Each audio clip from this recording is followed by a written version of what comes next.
ಇವಾಗ ಎದೆ ಬಡಿತ ಹೆಚ್ಚಾಗ್ತಾ ಇದೆ. 6ಕ್ಕೆ 13.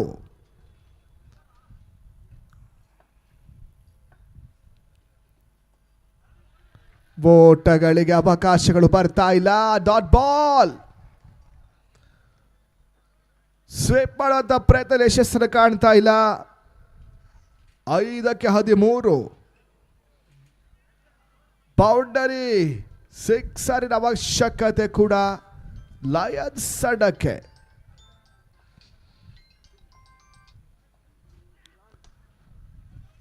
ನೆಟ ನೇರ ಹೊಡೆತ ಓಟಗಳಿಗೆ ಡೀಪ್ ಆಕರ್ಷಕ ಭಾಗದಲ್ಲಿ ಅವಕಾಶಗಳು ಬರ್ತಾ ಇದೆ.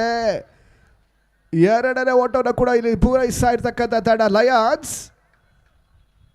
ಅಂತಿಮ 4 ಎಸೆತಗಳಲ್ಲಿ 11 ಓಟದ ಅವಶ್ಯಕತೆ ಇದೆ. 4ಕ್ಕೆ 11.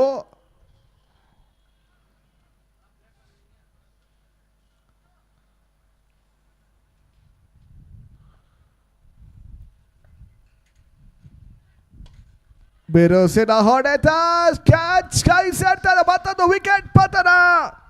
ಜಿಲಾನ್ ವಿಕೆಟ್ಸ್ ಎಲ್ಲ ಕಳ್ಕೊಳ್ತಾ ಇದ್ದಾರೆ. 76ಕ್ಕೆ 8.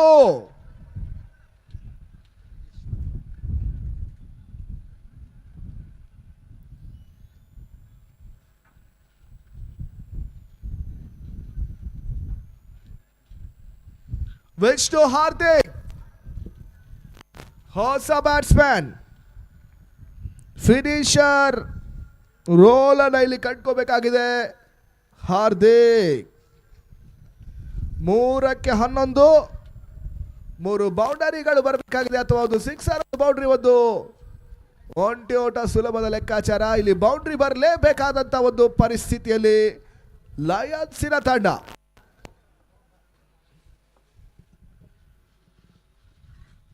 ನಾಲ್ಕನೇ ಬಾರಿಗೆ ಎಸೆದ ಚೆಂಡು ಕ್ಷೇತ್ರಕ್ಷಣ ವೈಫಲ್ಯತೆ ಕಾಡ್ತಾ ಇದೆ. 2 ಓಟ ದಾಖಲಿಸಿದ್ರು.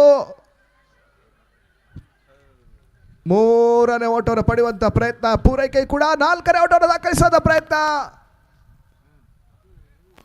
ರನ್ಔಟ್ ರೂಪದಲ್ಲಿ ವಿಕೆಟ್ಸ್ ಎಲ್ಲ ಕಳ್ಕೊಳ್ತಾ ಇದ್ದಾರೆ. 3 ಓಟದ ಸೇರ್ಪಡೆ. ವಿಷ್ಣು ವಿಕೆಟ್ ಪತನ.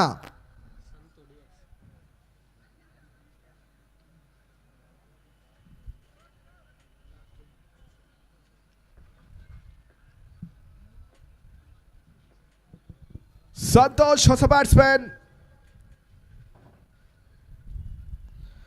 2 ಎಸೆತ 8 ಓಟದ ಅವಶ್ಯಕತೆ. 2 ಬಾಲ್ 8 ರನ್ಸ್. 79ಕ್ಕೆ 9ನೇ ವಿಕೆಟ್ ಆಘಾತವನ್ನು ಕಾಣ್ತಾ ಇದೆ. ಕೊನೆಯ 1 ವಿಕೆಟ್ ಮಾತ್ರ ಬಾಕಿ ಉಳಿತಾ ಇದೆ ಜಯಕ್ಕಾಗಿ. ಇನ್ನು ಕೂಡ 2 ಎಸೆತಗಳಲ್ಲಿ 8 ಓಟದ ಅವಶ್ಯಕತೆ. 2 ಬಾಲ್ 8 ರನ್ಸ್. 2 ಬೌಂಡ್ರಿ, ಒಂದು ಸಿಕ್ಸರ್ ಅಥವಾ ಅವಳಿ ಓಟ. ಇಲ್ಲಿ ಎಸ್ಗಾರು ಒಂದು ಡಾಟ್ ಬಾಲ್ ಅಥವಾ ಒಂದು ಸಿಂಗಲ್ ಓಟನ್ನು ಬಿಟ್ಟುಕೊಟ್ರು ಕೂಡ ಸಿಕ್ಸರ್ ದಾಖಲಿಸಿದ್ರೆ ಸಮಬಲದಲ್ಲಿ ಪಂದ್ಯಾಟವಂತವನ್ನು ಕಂಡುಕೊಳ್ಳುತ್ತೆ.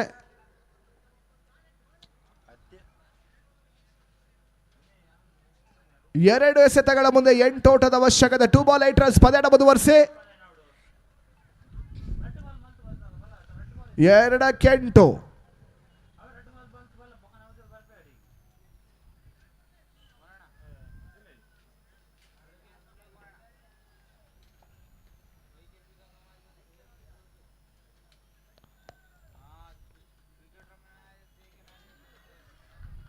ಓಟಗಳಿಗೆ ಅವಕಾಶಗಳು ಬರ್ತಾ ಇಲ್ಲ. ತೀರಾ ಶಾರ್ಟ್ ಆಗಿ ಬೀಳ್ತಾ ಇದೆ. ಕ್ರಾಸ್ ಲೈನ್ ಹೊಡ್ತಾ ದಾಖಲಿಸೋದ ಪ್ರಯತ್ನ. ಡಾಟ್ ಬಾಲಿನ ಸೇರ್ಪಡೆ.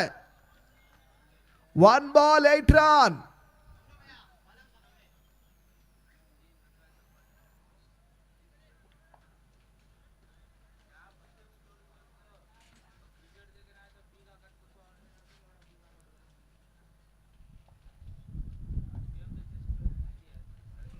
ಓಟಗಳು ಬರ್ತಾ ಇಲ್ಲ. ಇದರ ನಡುವೆ ನಂಬಲ ಅಸಾಧ್ಯ ರೀತಿಯ ಪಂದ್ಯಾಟವನ್ನು ಜಯಿಸ್ತಾ ಇದೆ ಚಳ್ಳಕೆರೆ ವಾರಿಯರ್ಸಿನ ತಂಡ.